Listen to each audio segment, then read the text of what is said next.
this what you want? This fucking foliage? Is this what you want? Mr. Dips?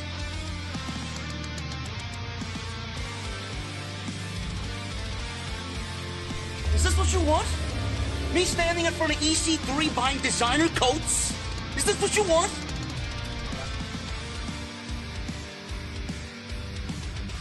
Me sitting in some hipster hotel in Williamsburg, Brooklyn, fluffing pillows? Is this what you want? I don't believe this. This graffiti art, the hotels, avocado toast. All I want is a fucking Guinness. An ice cold Guinness. What the hell does that mean?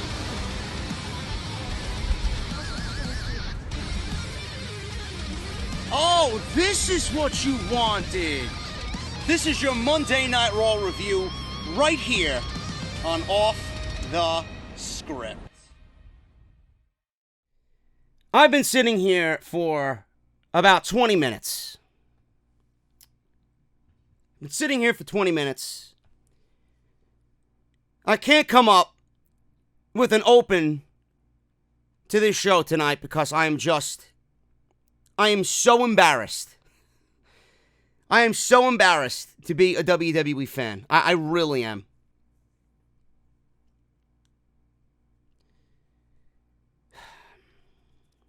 You know, the funny thing is,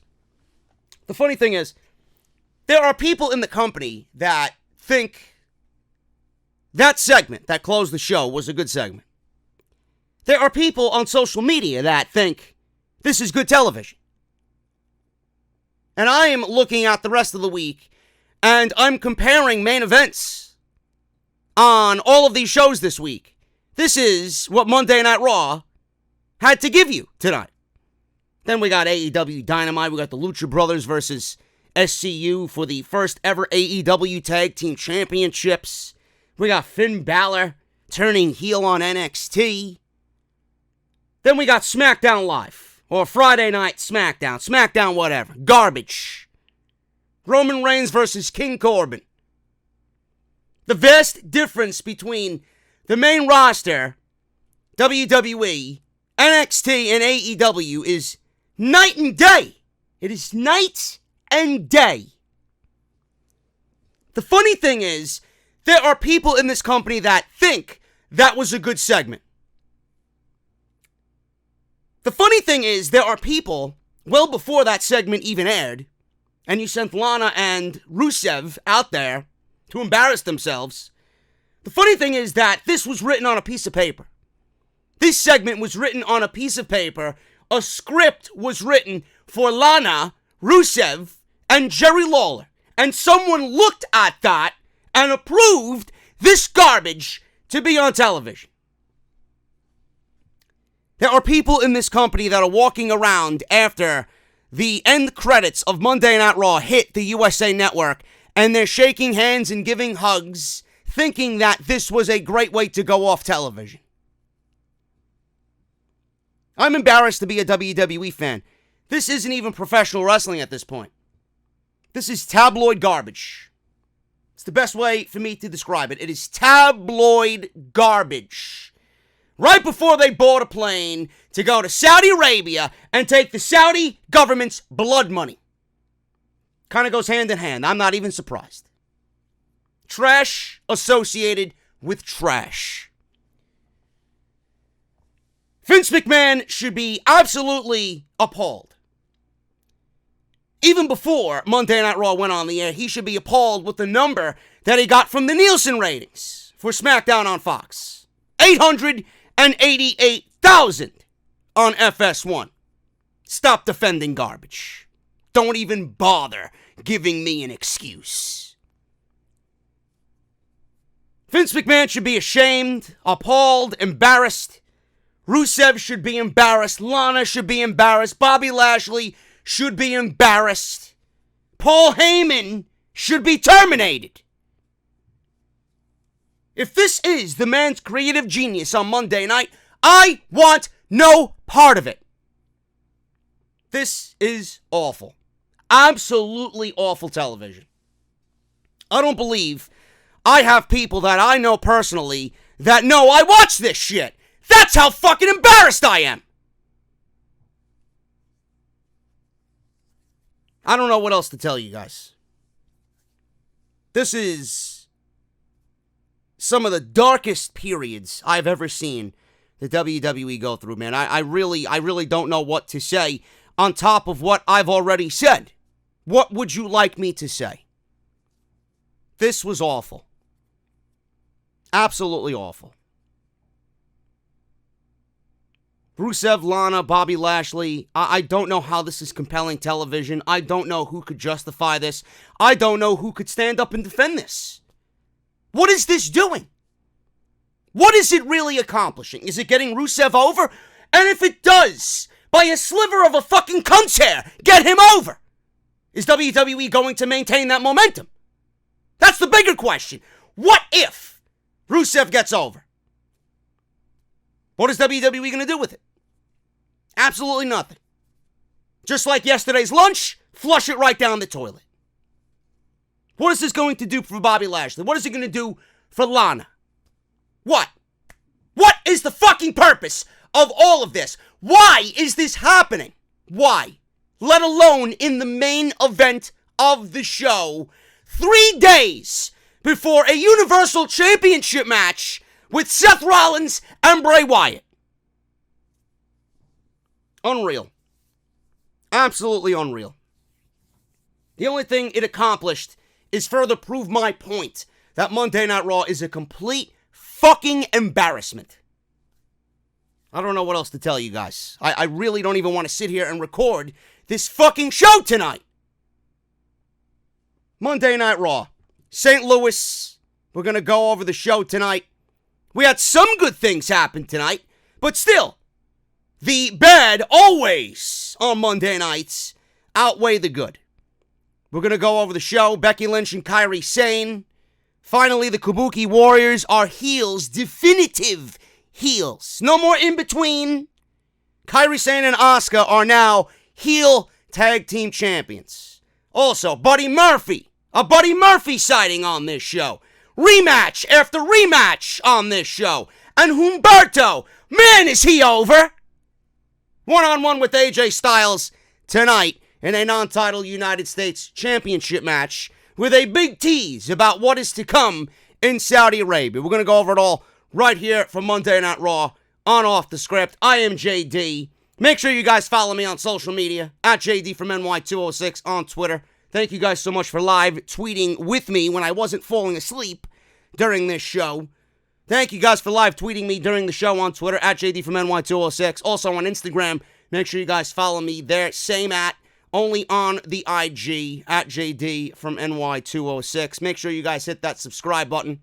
Turn on that bell for all notifications if you guys want to be updated on all the content that goes live every single day. We are here 7 days a week, man. Do not miss an upload.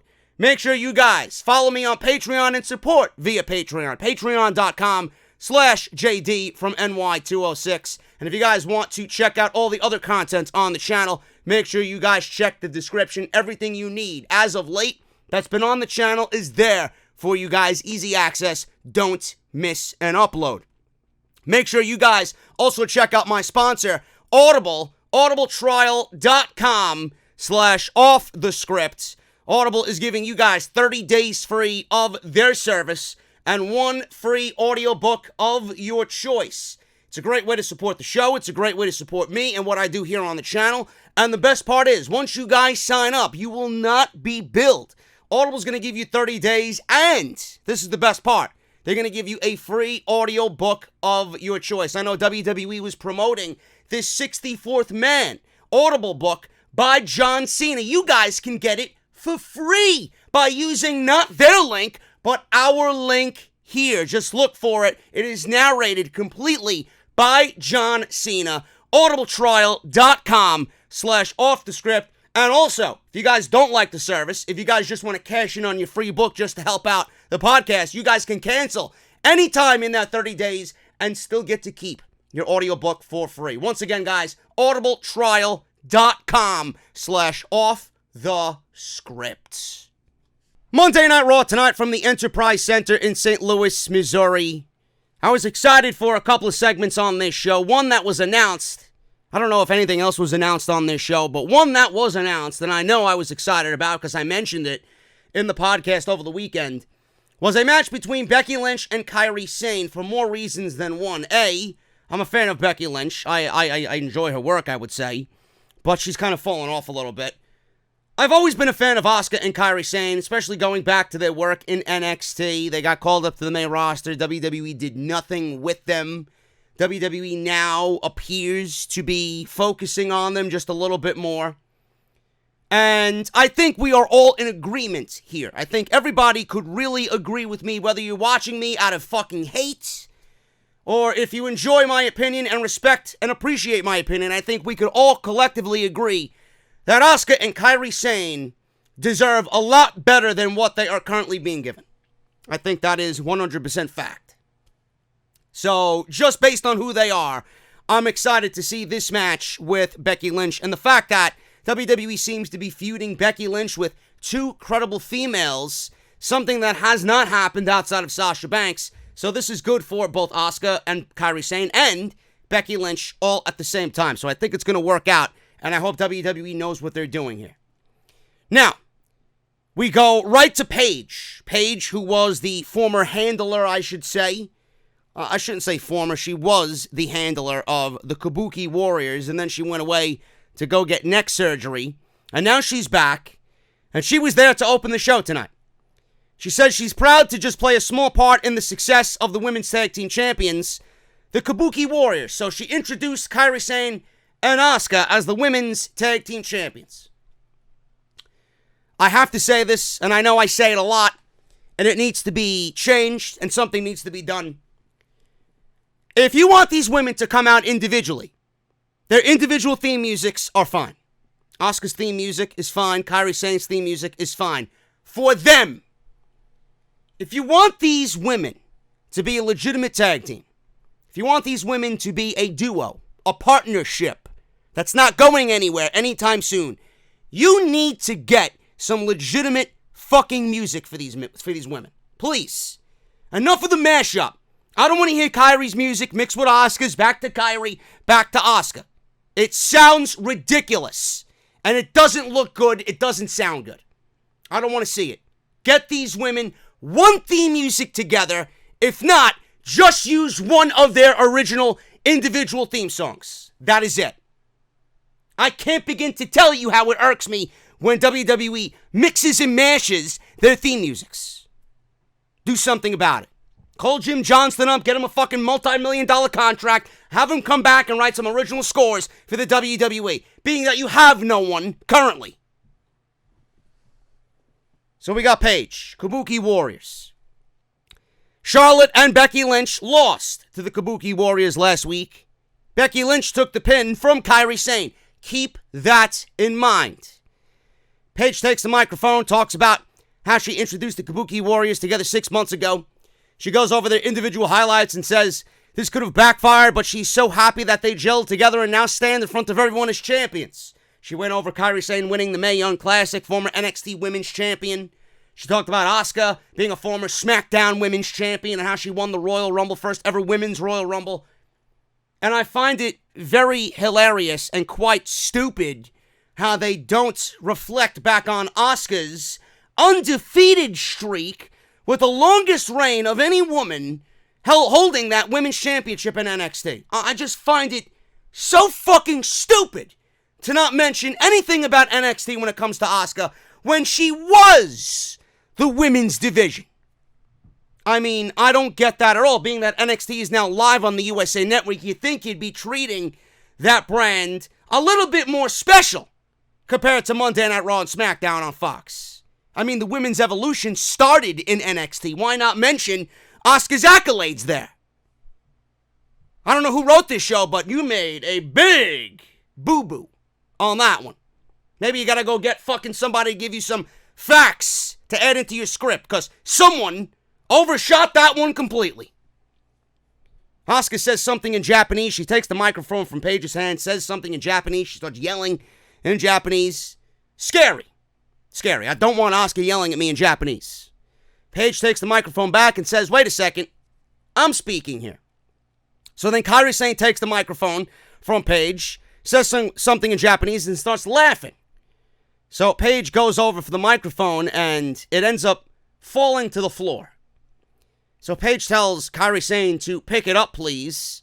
And then Asuka spits green mist in Paige's eyes and she starts screaming out for help. She can't see. I'm blind. Someone get me some water. Fans are booing. Fans are booing. Trainers assist Paige as she's screaming for water. She can't see. Then Asuka goes over and stares at Paige and starts laughing. She starts laughing. Out comes Becky Lynch to save the day. Lynch hits the ring, tackles Sane, unloads on her with some punches. Lynch kicks Sane out of the ring, and then we get the match to start. So it's Kairi Sane versus Becky Lynch to open the show. They go to commercial, we come back, and the match starts. Before we get into the match, I thought this was very well done. I love the fact that WWE is somewhat focusing on Kairi Sane and Asuka because not only are they focusing on them as a team, they are the women's tag team champions. They are legit in that aspect. And I love the fact that they now made both of them definitive heels. I love the fact that we're not this in-between. Now, a lot of you guys mentioned to me on social media that Asuka plays the in-between role very good. But for me, in my honest opinion, I would rather a clear-cut babyface and a clear-cut heel because with Asuka being an in-betweener, there's going to be a sense of indifference when Asuka is wrestling. There's going to be a sense of indifference when Kairi Sane is wrestling. I want to know what they are because if they are not portrayed as one in front of the live audience, then the live audience is not going to know whether to boo or cheer. And then that's going to lead to a dead match, and that's not going to really be as exciting as if they are clear-cut babyface or clear-cut heel. So I love the fact that they are heel. Asuka, I know, because she's had it before, heel tendencies. I know she could be a great heel. This is going to be great for her. And Kairi Sane, to be honest with you, there's always an opportunity for WWE to go back to the bubbly Kairi Sane, Pirate Princess. She's still the Pirate Princess. She had it written on the back of her new outfit, which was all black, by the way, because when you heel, you got to wear all black. But she had Pirate Princess written on the back of her straps, and I think this look is great for her. She looked tougher. She looked a little bit more darker. A darker Kairi Sane, a more evil Kairi Sane, is something that I could absolutely get behind. And the change in attitude is a breath of fresh air for her because WWE, honestly, has killed all the excitement about Kairi Sane from what we remember in NXT. So now that they're darker and a little bit more edgier, I can absolutely get behind that, and I love the fact that they are now definite heels. And this was very well done. Everybody loves Paige. Paige is a fan favorite with everybody. No better way to make them heel than to spit mist in Paige's eyes. This was very nicely done to open the show and really set the table for both Kairi Sane and Asuka. The match itself with Becky Lynch, I said I was excited about it. It wasn't bad. It wasn't bad by any means. It just wasn't anything special to me. Becky Lynch at times shows glimpses of greatness. With Sasha inside Hell in a Cell, they were both magnificent. And I don't throw that word around a lot. But tonight, Becky Lynch, I don't know what it was. She seemed to be off. Some of her strikes missed. Some of it looked sloppy. She threw a roundhouse kick that barely hit Kairi Sane. She threw a kick to the midsection. Didn't even look like it connected. There's something about Becky Lynch's offense. I don't know what it is, and it's just not her. It's everyone on the main roster.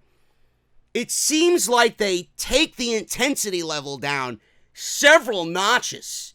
It's like you're turning up the air conditioner on a 98-degree day. Pump that bitch up to high and turn that blast up to 10. I want to freeze my ass off. Seems like WWE puts that shit on low fan and on the 4 setting. Bro, come on.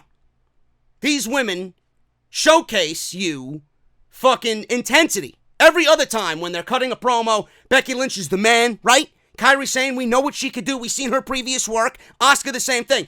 And here they are. It's like the intensity level is not even there anymore. I don't know what it is, but it's the main roster. WWE, however they produce their matches, whatever they're telling them, it's just the main roster. I'm thinking of this match tonight, and I'm thinking, imagine if this was in NXT at a takeover, what they would be allowed to do. It would be night and day. It would absolutely be night and day. This was good for what it was. Was it great? No, it was not. It was sloppy, and it was decent.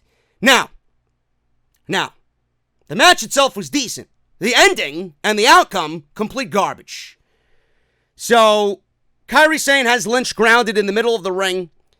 She has that anchor-like submission move, and Becky Lynch breaks it. They trade strikes. Lynch unloads in the middle of the ring. Sane shuts her down, kicks Lynch with more offense and a clothesline. She keeps the offense going, and she comes out of the corner with a Bexploder, goes for a 2 count. They're in the middle of the ring. Kairi Sane gets a submission locked in. Sane rolls her up for a 2. Becky with the kick. Becky lifts Sane, but Sane counters mid-move with a beautiful DDT that planted Becky Lynch right on her face. That was for a 2 count. Sane goes to the top for the insane elbow. Becky Lynch cuts her off. Lynch climbs up, but a headbutt knocks her down, and she's hanging upside down on the top turnbuckle. Lynch breaks free, pulls herself up, and rolls off the top turnbuckle, launches Sane to the mat with a big power slam off the top. Becky ends up dropping Asuka at ringside because Asuka was getting ready to interfere here. She goes back into the ring, and Sane drops her with a big back fist for a close 2 count. I remember this like it was yesterday, man. I remember when Kairi Sane was in the Mae Young Classic, and she was in, I believe it was the 2nd round. She beat Tessa Blanchard in the 1st round of the inaugural Mae Young Classic. And then she had Bianca Belair, who was in the 2nd round. She was relatively new, very young. She's still very young, but that was the first time I've ever really got a good glimpse at Bianca Belair. I remember Kairi Sane hit her with a spinning back fist in that match that I swear to fucking Christ, man, I'm still feeling it. Just thinking back to that, man, it reminded me of that. She nailed Becky with a spinning back fist, and she goes for a quick cover, only a 2 count. Kairi Sane screams out in frustration. She can't get the job done. Lynch ends up pulling Sane into a disarmer out of nowhere for the win, and that was it. That was it. It looked like Kairi Sane did not even tap out. It was very quick. If you blinked, you missed it. Again, it looked like she did not even tap out. After the match, we see replays. Lynch taunts Sane while she's down, and Lynch kicks Sane, and Asuka tried to come to her aid at the end. Now, Asuka looked like a fool for not running down after that. She just laid there.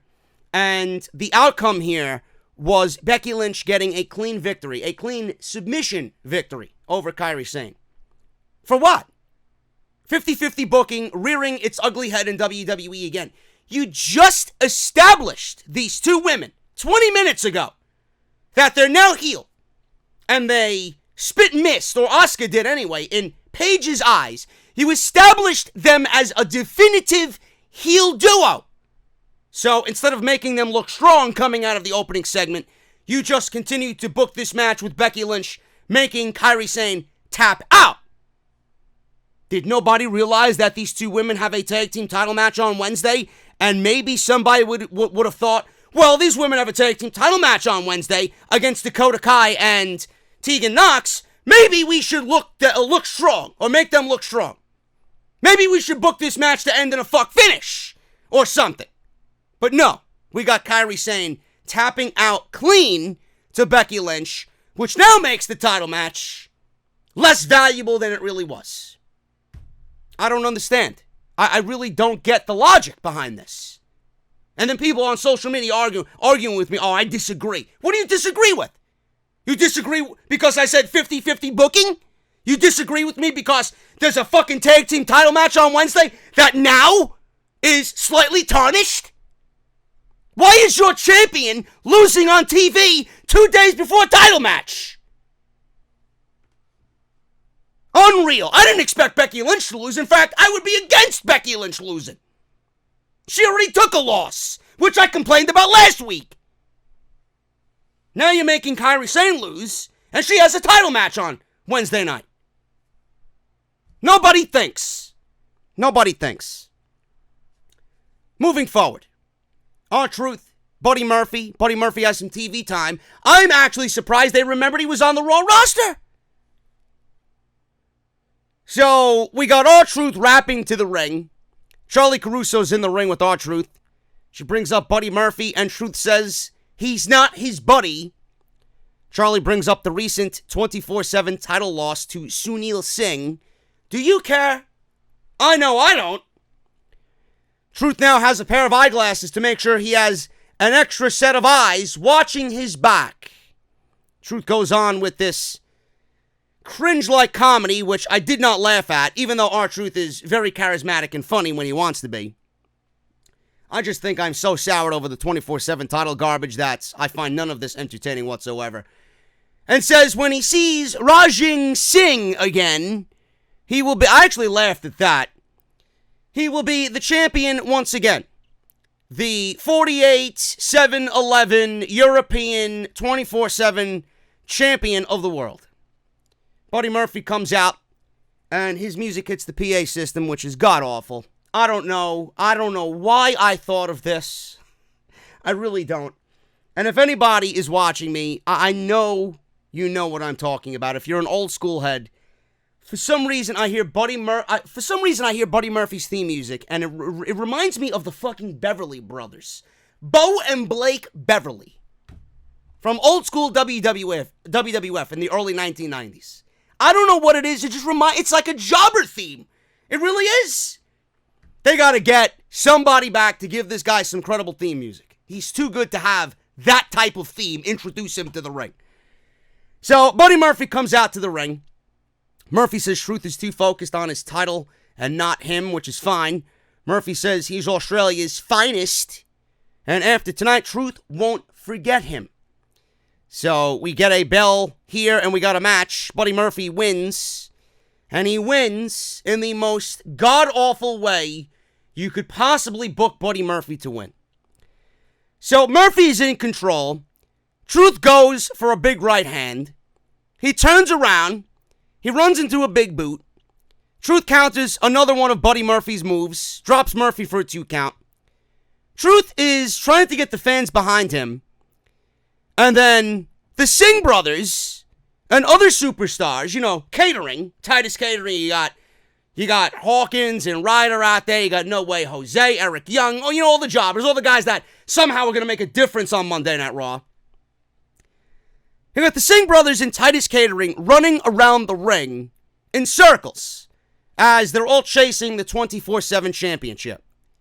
So Truth makes it back into the ring at the 8 count because he actually joined the ring around the circus around the ring, and Buddy Murphy was standing around not knowing what the fuck was going on. By the way, did you guys see No Way Jose and Zack Ryder making the rounds around the ring? I don't know what their cardio is looking like, bro, but they were out of breath. I thought it took a lot of cardio to be a WWE superstar. Maybe No Way Jose's got to get a bigger conga line. Or Zack Ryder should stop buying fucking action figures. Anyway, Buddy Murphy wins, hits him with a knee as he enters the ring, does Truth. Murphy with the big ripcord knee, and he wins the match. After the match, the other superstars run off, and that was all. Buddy Murphy is on Monday Night Raw, coming over from Smackdown Live. You didn't use him over there. Now you're using him over here. And all I have to ask is, this is what you book for Buddy Murphy. You feature him in a video package last week with Aleister Black, Andrade, and Buddy Murphy. This is going to be your big 3 on Monday Night Raw. Capiche? What happened? This is what you got for one of your big 3 on Monday Night Raw.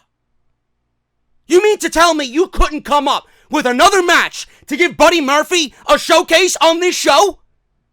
A guy as talented as Buddy Murphy, this is what you come up with. You should be fucking embarrassed.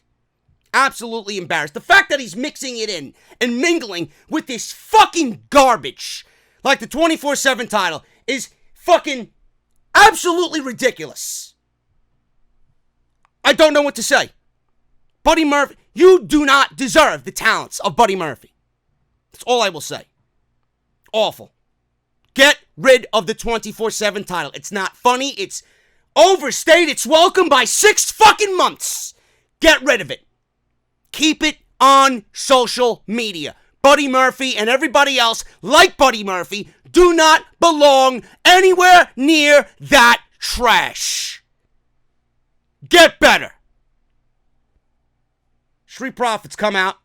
Montez Ford and Angelo Dawkins. They come out. I'm glad to see that WWE's keeping these Street Profits coming on in through the crowd. They will eventually gain more momentum. I hope, by doing their little shtick that they did in NXT. So they celebrate with the fans on their way to the ring. They hit the ring with the mics, and fans start chanting, "We want the smoke." So Ford and Dawkins talk about making their Raw debuts in the main event last week with the help of their new friend Kevin Owens, who we didn't see on this show tonight. Awesome. Dawkins says everyone wants to throw down with the Street Profits like the OC did. You've done messed up. Ford says they want all the smoke. So the fans start a very faint "We want the smoke" chant. And the Street Profits music starts back up, and they start dancing out of the ring and back through the crowd once again. Listen, WWE, I have this weird feeling, and I know I'm not the only one who feels this way, that WWE has already fucked up the Street Profits. This is what you get, because the crowd was very quiet for the Street Profits, more quiet than I really expected. This is what happens when you treat them as nothing more than Vanna White wannabes on Monday Night Raw, being guest hosts, hype men, reading off of a fucking teleprompter on this show. How long have they been doing that? Now you want to get them back in the ring when they should have already been in the ring on Monday Night Raw, and this is what you get. This is why they're not as over as they should be, because you booked them horribly wrong already for the last 3-4 months. Now, I understand that it's going to take a little bit of time. This show itself is going to take a little bit of time. I don't know where it's going, but it's going nowhere, and fast. But the Street Profits are winners. Montez Ford and Angelo Dawkins are a great tag team. They were great in NXT. I expect the same level of greatness here on Monday Night Raw. I'm going to give them time, because even though this show has made me like them less, I still like the act. Montez Ford is gifted. Angelo Dawkins and Montez Ford make a great pairing. This tag team division needs a duo like the Street Profits with charisma that's over, that are baby faces. Not in between, not somewhat baby face and somewhat heel, not 30-70 or 60-40. Baby faces. They need a team that is over, that has charisma, that is leaders of a division in dire need of all of that. Book them accordingly. Start booking your division the way a tag team division should be booked. I can only hope that WWE is on board with that. I know I'm speaking to a fucking brick wall, but I can only hope. Otherwise, they are doomed. Tag team division is already doomed. I don't know why we are even talking about the tag team division, because I sound like a broken fucking record and nobody listens to me anyway. But the Street Profits are the team. If you want a babyface team to get behind and lead this division, whatever the fuck you do with it, they are them. But man, WWE has a lot of work to do if the crowd is that quiet for both Montez Ford and Angelo Dawkins. They cut the same promo in NXT. They got 500. I know it's only 500 people, but everybody in that arena, everybody has got a fucking red Solo cup in the air. Do better. Ricochet versus Drew McIntyre. Hulk Hogan and Rick. Now, to be fair, the Street Profits barely got a reaction. Hulk Hogan and Ric Flair came out in front of this St. Louis crowd, and they didn't even get a reaction. I don't know. Maybe it's just something in St. Louis. So we got Ricochet versus Drew McIntyre. I don't know if I developed amnesia or developed dementia or Alzheimer's, but I could have swore I seen this match last week. What were they fighting for last week? The one thing everybody told me on social media tonight, get ready for 50-50 booking. No shit. Rematch. We've seen this match about 4 different fucking times already. I mentioned it last week, and somebody must have listened to me. Ha ha ha! He likes something on this show. Let's do it again. This is a world title program when the time comes for it. But when we get there, we're going to have seen it already 16 fucking times. Enough. Ricochet and both Ricochet and Drew McIntyre need to move on to something else. After this is over, after this fucking Clown Fools pay-per-view is over, both of them need to move on to something else. Ric Flair was in Drew McIntyre's corner. Hulk Hogan and Jimmy Hart were in Ricochet's corner. This was an excellent match. An excellent match. Can't take anything away from both of them. They are fucking great together. This was easily the best match on the show. But I have to ask, what are they fighting over? Really, what are they fighting over? If you've seen the first match, if you've seen the second match, if you've seen the third match, you've seen the fourth match. Nothing different here. Which makes me wonder if WWE plans to revisit this somewhere down the line. What are they going to do differently? What are they going to do differently compared to the fucking first 3 times that we've seen it? This was the best match of the 4, I think, that both of them had. And the story here was Ricochet's ribs had kinesio tape on them. So, obviously, Drew McIntyre, being the heel here, went after Ricochet's ribs. So, Drew continues to beat on Ricochet. Flair looking on. Drew is in the ring. He goes to launch Ricochet, but it's blocked, and Drew is sent face first into the turnbuckles. Ricochet fights back. Ricochet and Drew get up at the same time. Ricochet with a jawbreaker, big kick, drop kick. Back and forth. Ricochet with a big springboard moonsault for a 2 count. Hogan and Flair both cheering on their men. Ricochet slides out of a finisher. Drew with a big jumping elbow. Drew catapults Ricochet face first into the mat. Ricochet still kicks out at 2. Back and forth between the two. And Drew levels Ricochet with a huge clothesline, but somehow Ricochet kicks out. I guess that's the superhero instinct of Ricochet. Drew ends upside down in the corner, and he pulls himself up and launches Ricochet to the mat from the top. You know, the typical, tree of woe. McIntyre pulls himself up. He grabs his opponent by the hips and launches him over the top. Same shit. Drew goes for a Claymore kick, but Ricochet drops him to the mat. Ricochet climbs up top, and he went for the 630, but he rolled through, landed on his feet, and out of nowhere, Randy Orton hits the ring, and he causes a disqualification. Ricochet wins by DQ, because Randy Orton hit an RKO out of nowhere that if Ricochet was slightly off in the way he sold it, he might be sitting dead somewhere and with a broken neck. And the broken neck, I am positive, would have happened if something just was slightly off in this execution. That looked fucking absolutely beautiful and terrifying at the same time. I don't know how. I don't know if Ricochet is even human, but the sell job on the RKO, and I mean, I'm not talking about the overall package of the RKO. I think the greatest RKO ever was the one he did to Seth Rollins at WrestleMania 31. But the RKO in execution, the physical move, that was the best execution of an RKO, legitimately, that I've ever seen. I don't know how Ricochet is still standing. I don't know. I don't even think he's of this earth, to be honest with you. Again, not even that. There was a moment in this match, too, where I legitimately had my eyes like fucking like that emoji. That shocked emoji.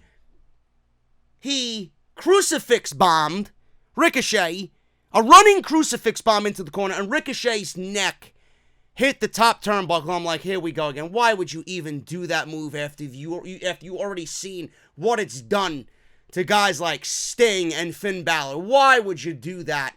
That was just a dumb fucking thing to do. Ricochet is so lucky to have escaped this match with just, bumps and bruises. But my goodness, man, you got to give it up for Ricochet. The guy sells his ass off in everything he does. Not only that, the back body drop he took tonight, the way he just executed that and sold that. He makes everything look even more devastating than it really is. And you have to appreciate Ricochet for the lengths he goes to just be that type of performer. These two are absolutely fantastic together. I could watch these guys every week, but Monday Night Raw, I can't excuse them for doing this again. And yeah, I could watch these two put on a great match, but you got to start giving me different. Because you've got a draft, and we're a couple weeks into this thing, this brand split, and I'm not seeing anything different compared to what I seen before the draft. This is the same shit over and over again. This show has offered nothing new. And coupled with that, what are they fighting for? Are they fighting for momentum? For a useless fucking tag team match? I don't understand it. What are they fighting for? You're fighting because you have nothing else better to do. You put these two on again because they gave you a great match last week. They gave you a great match before that. They gave you a great match in the first round of the King of the Ring. Don't overdo it. Don't abuse something that you got that could be great in a major title program that actually has meaning. Why? You got to do better. You got to give me something fresh. And all I know is WWE's making it kind of predictable. Drew McIntyre's coming back. He beat Ricochet last week. They caused the DQ this week because they couldn't do the 50-50 booking. They're not going to beat Drew McIntyre here. Why would they do that? He just came back. They're probably going to end up pinning him in Saudi Arabia. And Ricochet's going to be the one to do it. Kind of predictable. That's the way I know WWE would do it. They'll probably do something else just for the sake of outsmarting you. I hope I'm wrong. The OC. They stop Humerto Carrillo backstage. AJ Styles talks about how he impressed everybody against Seth Rollins last week. AJ goes on and says if Humerto wants to try his luck against a real champion, you ain't wrong there, champ. Step in the ring with him tonight. The OC taunts Humerto, and that is that. The Viking Raiders versus Rizzo and Bryan. Legitimately, this was their name. They were billed as the Chicago Cubs. I think someone had a fucking aneurysm in creative. They're wearing Cubs jerseys, and they're getting boos from the St. Louis crowd. Yes, I understand, WWE. Thank you for being hip with the times. The Cubs and the Cardinals are in the same fucking division. I get it. Ha ha ha. So the Viking Raiders come out. Eric and Ivar. Squash match. Thor's hammer for the win. These guys are tag team champions, and you're feeding them enhancement talent. I don't get it. And the only reason, if you guys are wondering why they are feeding the Viking Raiders enhancement talent, it's because they can't beat any of the other tag teams on Monday Night Raw. Because now everybody, out of the blue, they want us to think the B team is important. They want us to think Zack Ryder and Kurt Hawkins are important. Every one of these teams needs to be protected for the next 4 days because they are fighting to see who the best tag team in the world is. Do you see how much of a joke WWE is? I would have not even had these guys on the show if that's the case. Where's Cedric Alexander? Where is Aleister Black? Why do we need to see the Viking Raiders against the Chicago fucking Cubs? Unbelievable. Unbelievable. Anyway, speaking of the tag team champions, if they don't win, and I mentioned this already, if they don't win this turmoil match, how could you justify them even being tag team champions? So there's only going to be one team to win, and it's not going to be the Revival. It's not going to be the Revival. Just saying. I'm just saying. Now you want me to think the B team is a legitimate tag team. Imagine that. You have a tag team turmoil match that's advertising the B team as one of the teams vying to be best tag team in the world. That alone makes that match a joke. Man, the classic matches keep on coming. Andrade versus Sin Cara again. I don't know who asked for this match, but here we are again. Same time, same place, same situation, because WWE lacks the creativity to put on a quality wrestling show. Again, please stop defending garbage. Please stop defending garbage. How is this getting anyone over? I ask you again, calmly, how is this getting anyone over? Is this getting Andrade over? I think this is actually harming Andrade. Is this getting Cara over? Because all I heard tonight was fucking crickets when he came out. He's got the theme music of a jobber. Leave him as a jobber. I don't understand how you could ask me to care for somebody who's been off TV for an entire year before this. I don't know how you could ask me to care about somebody that you've buried for 5 years, probably longer than that. The last time Andrade meant something to anybody was when he was in NXT as NXT champion. That Andrade is dead. The last time Cara meant anything to somebody was when he was in NXT as a tag team with Kalisto. As the Lucha Dragons. Remember them? I don't know why WWE got rid of them. They were great. This shit sucks. This is awful. Now, I complained last week about Andrade needing assistance to beat Cara. Why? So WWE goes and books the same ending again. Or at least they tried to. And Andrade ends up cheating to win because he is so beneath Cara. Oh, but he's a heel. Give me a break. Andrade is a world-class professional wrestler. He does not need to lower himself to fucking squeak out a victory against Cara. You fucking goons. So Andrade and Zelina Vega come out. A rematch from last week, if you fell asleep, which I'm assuming you did, so this might be new to you. Charlie Caruso's backstage with Cara. She asked how he will even the odds with Vega being at ringside. He introduces a masked Catalina. Sounds like the fucking Mexican restaurant he ate at. Catalina's. She might even own the fucking dump. She got a homemade pico. That's to die for. That's why he fucking hired her for this match. Puts a mask on her, come to ringside, I'll pay you in fucking pinto beans. Whatever. Let me see someone fucking complain about that in the comment section. No, JD's being insensitive. It's YouTube. Don't take everything seriously, man. I love pinto beans. Anyway, the bell rings, and we got Andrade winning because he cheated. He cheated. Now, Vega goes up on the apron and distracts the referee. I would be distracted too, bro. Don't worry. But she jumps up on the apron, and Catalina ends up running around the ring and pulls Vega down. She takes Vega off the apron and slams her into the barricade on the outside.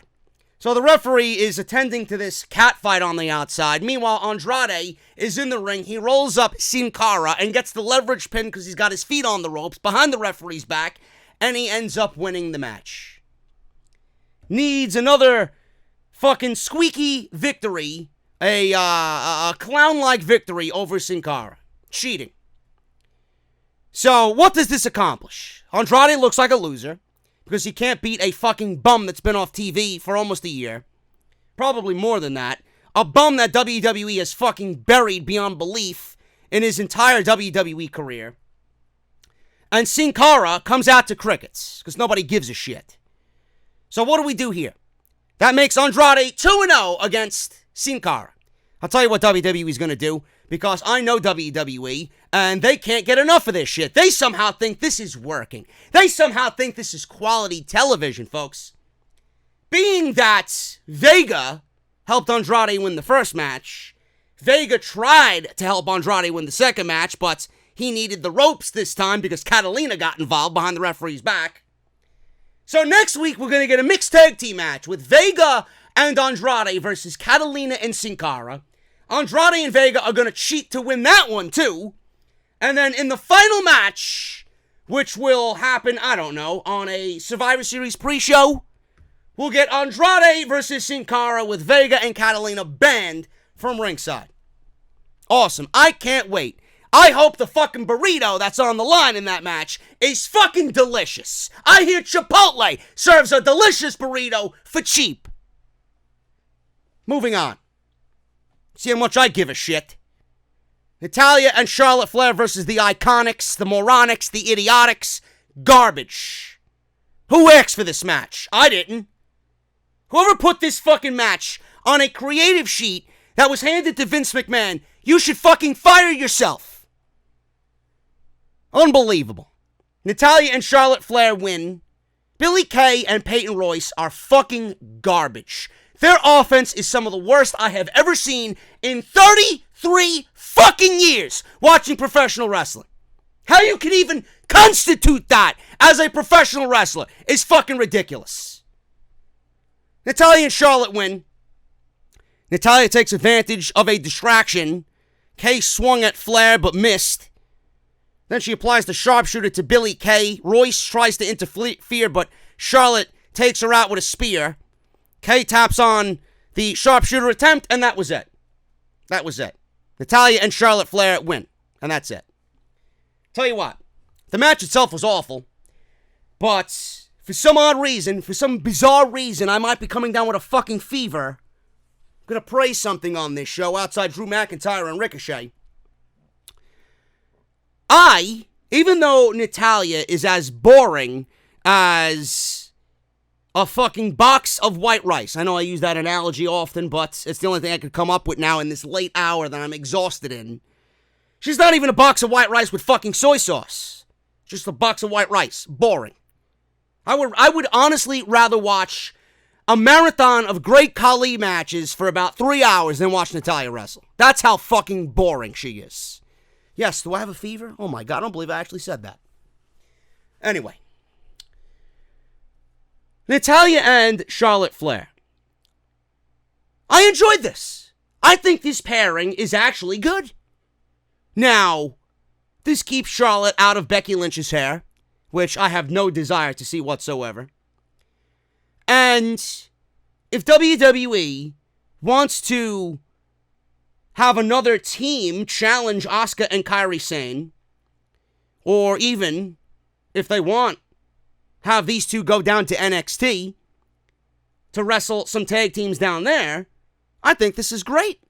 Natalya has proven herself in NXT. She's wrestled some great fucking matches down in NXT with Charlotte. And Asuka and Kairi Sane versus Charlotte and Natalya, I think could be a great match if WWE wants to explore that in the future. And even if WWE wants to use Charlotte and Natalya for a takeover special, Charlotte and Natalya could absolutely, and I've said this before, you need to put women with those championships, especially those championships, that are going to deliver the quality of a takeover show. Natalya and Charlotte are two of those women. Outside of Sasha and Becky and Bayley, Charlotte and Natalya could absolutely deliver quality that takeover expects. So, I don't mind this. There's a lot of positive, more positive than negative to come out of this, but we'll see what happens. WWE is trying at least to make a new tag team, and the history is there just based on the family heritage alone. I like it. I like it. Maybe I should go to the doctor after this. I actually like something on this show. Wow. Charlie Caruso's backstage with Seth Rollins. Yes, I have to because, there you go. There you go. Mr. Pineapple Swimmies, Mr. Pink Condom himself, Seth Rollins. You know, Seth Rollins, the clown. Yeah. Seth Clownlins. He cuts a promo, folks. Let me take a sip of my Seth Rollins tears because I've been saving them for this segment. Oh. So good, man. So good, man. I feel I could go for another 2 hours recording this podcast. I could watch Monday Night Raw all over again, but I won't because I don't want to torture myself. Anyway, Caruso, Chuck, is with Seth Rollins. Rollins talks about accepting tonight's Falls Count Anywhere match here in St. Louis, Missouri. Yes, thank you for the cheap imitation of Mick Foley, champ. Does he realize that Rollins can't get a legitimate pop anymore? The crowd booed him when they seen him on the big screen. He can't get a legitimate pop, a babyface pop anymore. He has to resort to the cheap city plugs in his promo. That is the first sign of a failure. That is the first sign of a title reign failure by a champion, man. Let me resort to the good old-fashioned city plug because nothing I say is of any importance anyway. Unbelievable. And fans and fucking goons and clowns and cretins on social media will still defend this guy as if he fucking gives a shit, man. Please. As if he's handing out free fucking caramel macchiatos to everybody. Unbelievable. So, a Falls Count Anywhere match. He accepted this because he fights, and it's because of what he does. Or it's what he does. Rollins goes on and says he knows Bray Wyatt will take it to another level on Thursday at Crown Fools, because he took it to another level when he burned down the Firefly Funhouse. He goes on about Wyatt and The Fiend, but he's ready for Crown Jewel, where he will burn it down. I think anybody who writes this man's promo should burn the fucking script, because this guy sucks. This guy's awful. Seth Rollins versus Eric Rowan. I am going to be completely honest with you guys. I am always honest in everything I say here. I never will bullshit you guys. I barely watched this match. I had to go back and watch the last 5 minutes of it, and that's all that mattered to me. I was doing dishes. I was vacuuming. I was cleaning cat shit. I was cleaning out my refrigerator. I found literally anything I could do to take myself away from this fucking show at this point because this show sucks. And this match is not something I was going to invest myself in, being that we already have a Falls Count Anywhere match happening in 3 days with someone that we all legitimately want to beat this clown of a champion. Eric Rowan, why is he here? Why is he on this show? Why is he away from Luke Harper? Why does anybody think that Eric Rowan and his fucking plethora of band t-shirts are going to amount to anything on this show? So, Rollins, at the end of this, they fought in the back, they fought in the crowd, whatever. Who gives a shit? Rollins stands up on top of the announce table. Rollins is standing up there. Now, before that, he curb stomped Eric Rowan into the table. He was leaned over the table. He curb stomped him. And then Rollins stands on top of the announce table, leaps off down below the stage, taking Rowan out with a crossbody. Rollins grabs a steel chair, continues to beat Rowan with the steel chair, taking the fight into the backstage area. Rowan launches Rollins into a bunch of steel pipes, then into a pallet on a forklift. So the forklift is there. There's the symbolism, the forklift, right? Who was driving the fucking forklift? Did we ever find the fucking driver? I don't think so. WWE mocking you in plain sight. Forklift is there. Rowan sends Rollins into a production case. Rowan grabs another production case that was sitting on top of these production cases that Rollins went into. He tossed it at Rollins, but he moved. Rollins then with a ladder into the gut and then over the back. Rollins comes right back and nails a stomp onto the ladder face first. Rollins puts Rowan under the pallet and he is yelling at the forklift driver to tell the forklift driver to turn it on. He's yelling at him. So the guy turns it on. Rollins then drops the pallet that's on the forklift across Eric Rowan's chest and he pins Eric Rowan as he stands on top of the pallet. 1, 2, 3, Seth Rollins wins this waste of a fucking Falls Count Anywhere match. And man, that is the most creative ending I've ever seen to a Falls Count Anywhere match that I think WWE has ever produced. Said no one ever. You mean to tell me that you expect me to get excited about a fucking ending to a Falls Count Anywhere match that we've seen about 16,000 fucking times before this? Are you fucking kidding me? If you watch this shit and you were excited by that, man, you're absolutely the most mediocre individual I've ever seen. I think whoever produced this match should be fucking fired along with everybody else that fucking has anything to do with this show. How the fuck can you get excited about that ending? You've never seen that done before? All I'm thinking about is looking at the fucking forklift. Who the fuck ran over Roman Reigns with the fucking forklift? Motherfucker, man. These people are mocking you. Rollins sucks. AJ Styles versus Humerto Carrillo. Yeah, man, Humberto's over, right? Yeah, sure he is. Just ask Buddy Murphy and Cedric Alexander, who wasn't even on the fucking show tonight. Just ask Kevin Owens, who wasn't even on the show tonight. Yeah, but Humberto's over. Sure he is. So we get this match happening. AJ Styles wins. Calf crusher in the middle of the ring. Carrillo quickly taps out to the calf crusher. What happened before that? Nobody gives a shit. Nobody gives a shit. It didn't do anything. Now, Carrillo has a lot of potential. Do I think WWE is going to do anything with that a lot of potential? No, of course not. Of course not. This is mirroring Cedric Alexander. If you think that Humerto Carrillo is going to do anything on this show, you're a goddamn fucking fool. Why would he? First of all, I don't know why Humerto Carrillo is being pushed more so than Andrade. Humerto Carrillo is looking better than Andrade on Monday Night Raw. I don't know why you would expect Humerto to be pushed on Monday Night Raw over Cedric, over Buddy, over Alistair, and over Andrade. Are you fucking kidding me? Has WWE done anything with anybody that came over from 205 Live? No. The answer is no. And they will never do anything with anybody that came over from 205 Live. So, we got a calf crusher in the middle of the ring. Carrillo taps out.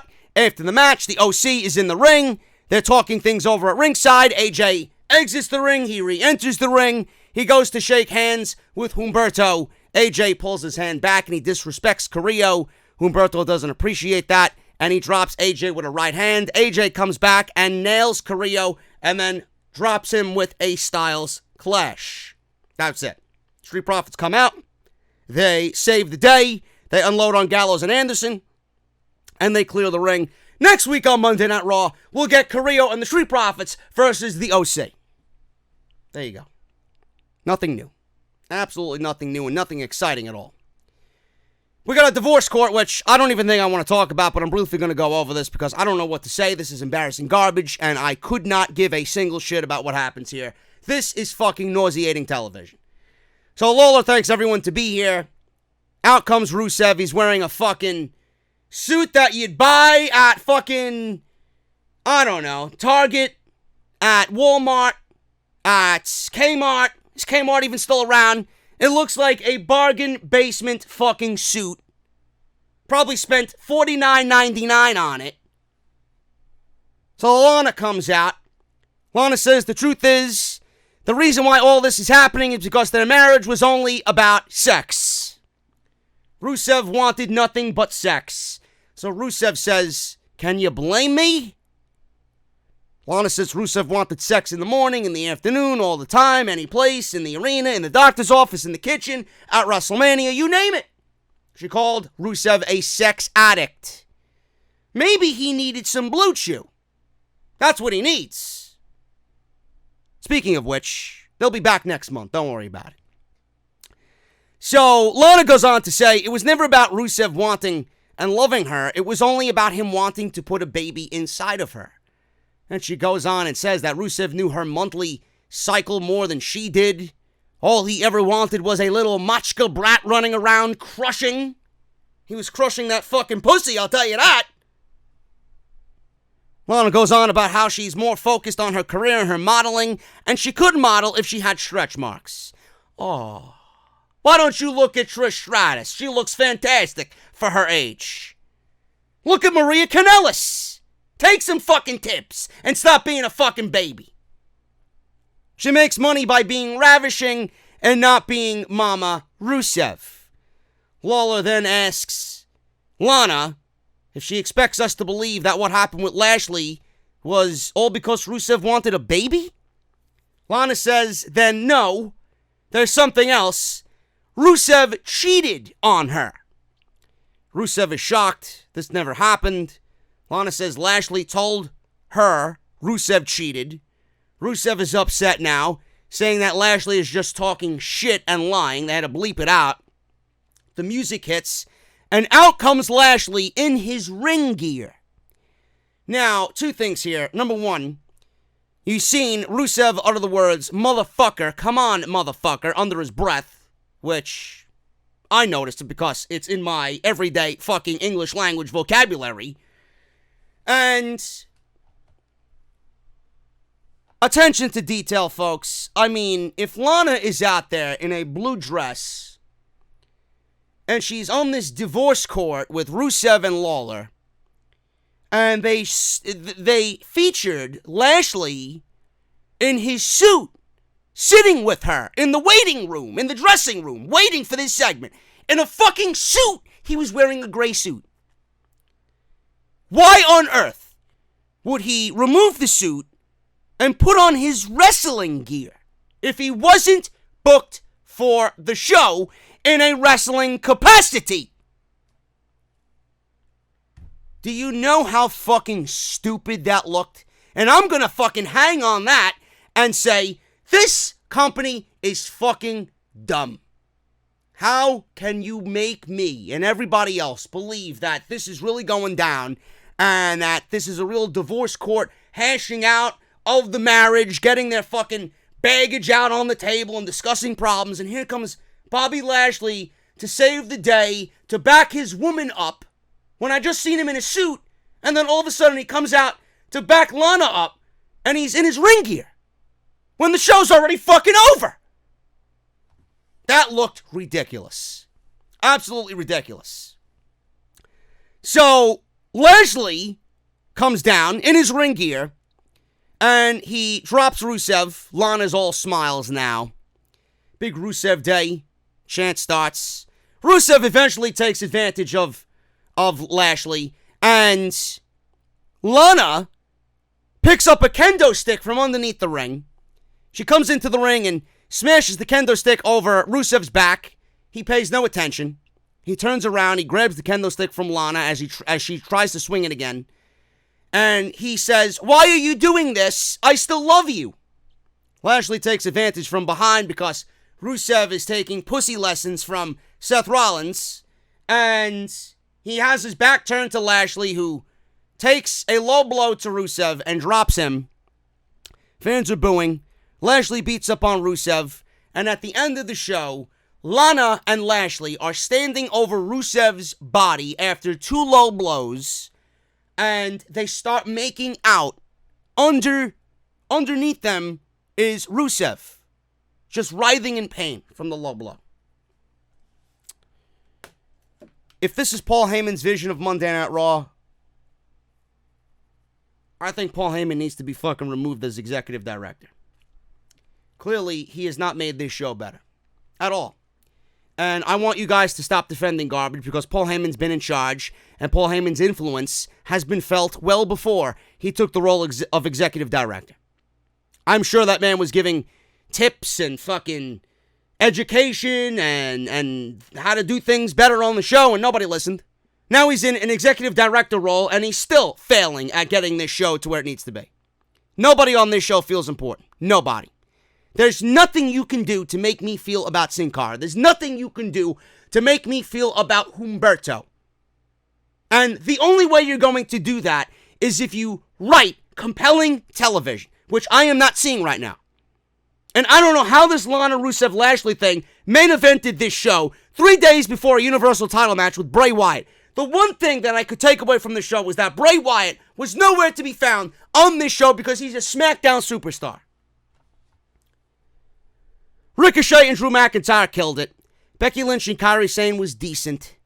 And I enjoyed the pairing of Charlotte and Natalya, not for what they did against the Moronics, but for the fact that the pairing kind of makes sense, and I appreciate WWE trying.